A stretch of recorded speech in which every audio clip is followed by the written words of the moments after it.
پہلی بات کہ جملہ کمالات کی جامع ہے حضور کی شخصیت، کوئی شک نہیں۔ اس میں وہ شعر جو ہے حسن یوسف دم عیسیٰ ید بیضا داری آنچ خوما حمد آرد تو تنہا داری، بہت صحیح ہے۔ حضرت یوسف علیہ السلام کا حسن حضرت عیسیٰ کے سانس کے اندر، پھونک میں جو تاثیر تھی، حضرت موسیٰ کے عصا میں، یہ ساری چیزیں آپ کو دی ہیں اللہ نے۔ جو تمام اچھوں کے اندر تمام اچھائیاں ہیں، وہ ساری اچھائیاں آپ میں جمع ہیں۔ البتہ یہ بات جان لیجئے، میں تجزیہ کر کے آپ کو بتا رہا ہوں، حضور کا مرتبہ اور مقام بیان کرنے کی کوشش آپ کی توہین پر منتج ہوتی ہے۔ وجہ کیا ہے؟ اگر آپ کسی کے مرتبہ مقام کو اس کے اصل مقام کے مطابق بیان نہیں کر سکتے تو کہیں نیچے ہی گریں گے نا۔ ناممکن ہے کہ حضور کے مرتبہ مقام کو ہم بیان کر سکیں۔ سیدھی سی بات ہے، کسی ڈاکٹر کا کیا مقام ہے اپنے فن میں، وہ ڈاکٹر ہی سمجھ سکتا ہے نا۔ کسی انجینئر کا کیا مقام ہے اپنے فن میں، کوئی انجینئر ہی سمجھے گا نا۔ تو حضور کا کیا مقام ہے، کوئی نبی اور رسول ہی سمجھ سکتا ہے، وہ بھی نہیں سمجھ سکتا۔ کیوں؟ نیچے سے اپنے اوپر والے کا پورا ادراک ممکن نہیں ہوتا، اوپر والے کو پورا ادراک ہو سکتا ہے نیچے والے کا۔ ظاہر بات ہے کہ حضور سب سے اونچے ہیں، سب سے اوپر ہیں، افضل الانبیاء ہیں، افضلہم۔ اس اعتبار سے وہ لطیفہ ہے کہ کسی جگہ پر کسی دیہاتی کی کوئی مدد کر دی کسی ڈپٹی کمشنر نے، شاید کہیں وہ کسی جگہ ڈوب رہا تھا، بچا لیا، اس نے کہا رب تینو پٹواری کرے۔ اب یہ اس کی توہین ہوئی، کیا ہوا؟ اسے کیا پتا یہ ڈپٹی کمشنر کس بلا کا نام ہوتا ہے، اس کا کیا مقام ہے، کیا مرتبہ ہے۔ تو حضور کے مرتبہ اور مقام کو کسی درجے میں جاننے والے صرف انبیاء ہیں، کلی طور پر جاننے والے صرف اللہ کی ذات ہے اور کوئی نہیں۔ آپ بیان کریں گے تو کہیں نہ کہیں نیچے رہ جائیں گے۔ آپ کو کیا پتا، یہ جو آپ فرماتے ہیں کہ میں اپنے رب کے پاس رات گزارتا ہوں، ابھی تو عند ربی هو یطعمنی و یسقین، وہ مجھے کھلاتا ہے پلاتا ہے، میں اور آپ سمجھ سکتے ہیں کچھ؟ شب معراج میں جو مشاہدات ہوئے ہم سمجھ سکتے ہیں؟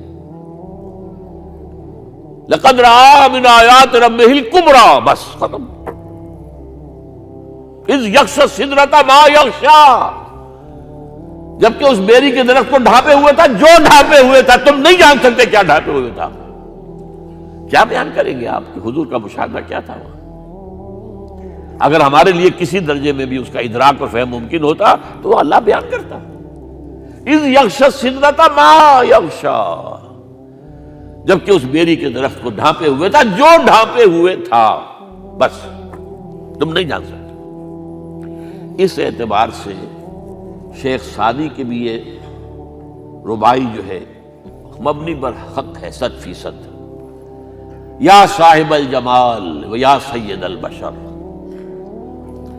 من وجہک المنیر لقد نور القمر، اے جمال اور کمال والے، اے سید البشر، تمام انسانوں کے سردار، آپ کے چہرے انور کی روشنی ہی سے چاند کو روشنی ملی ہے۔ لا یمکن الثناء کما کان حقہ، ممکن ہی نہیں ہے آپ کی ثنا جتنا کہ اس کا حق ہے۔ یہ بات میں نے بیان کی ہے، آپ نے شعر کے انداز میں پہلے سنی ہوگی، لیکن میں نے اس کا تجزیہ کر کے بتا، ممکن ہی نہیں ہے کسی انسان کے لیے کہ حضور کے مقام اور مرتبے کو بیان کر سکے۔ جو کوشش کرتا ہے، جرت کر رہا ہے، جسارت کر رہا ہے، کہیں نہ کہیں توہین کا مرتکب ہو جائے گا۔ ہاں، بحیثیت بشر ہم پہچان سکتے ہیں، حضور باپ کیسے تھے، حضور شوہر کیسے تھے، یہ سب ہمیں سمجھ میں آ جائے گا۔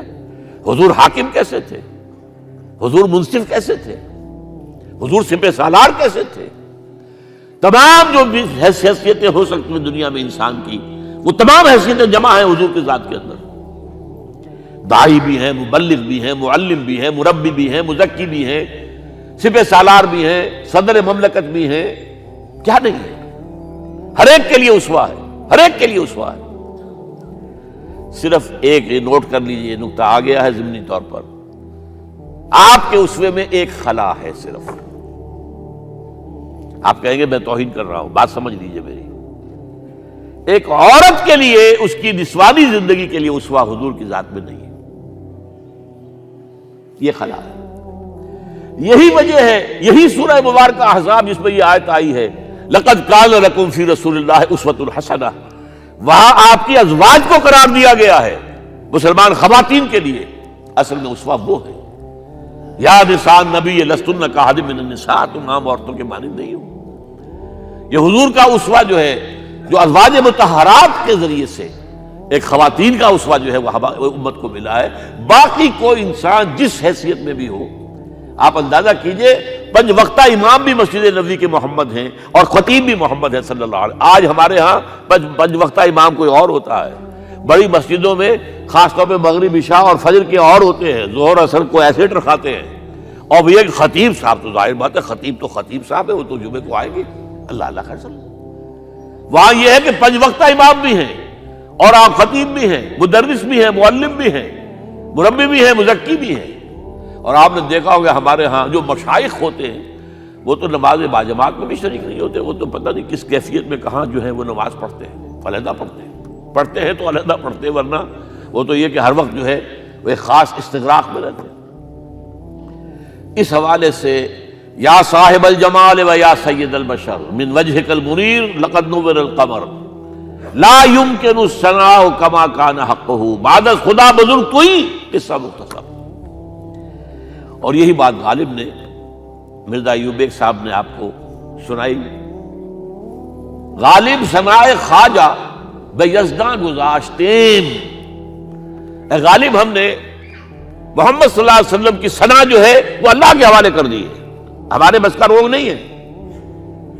غالب ثناء خواجہ بے یزداں گذاشتیم، کہاں ذات پاک، کہاں یہ کہ آن کا مخفف بن جاتا عربی میں، کہاں کہ آن، کہاں ذات پاک مرتبہ دان محمد است، کہ وہی ذات پاک ہے جو محمد کے مرتبے سے واقف ہے اور کوئی نہیں جان سکتا.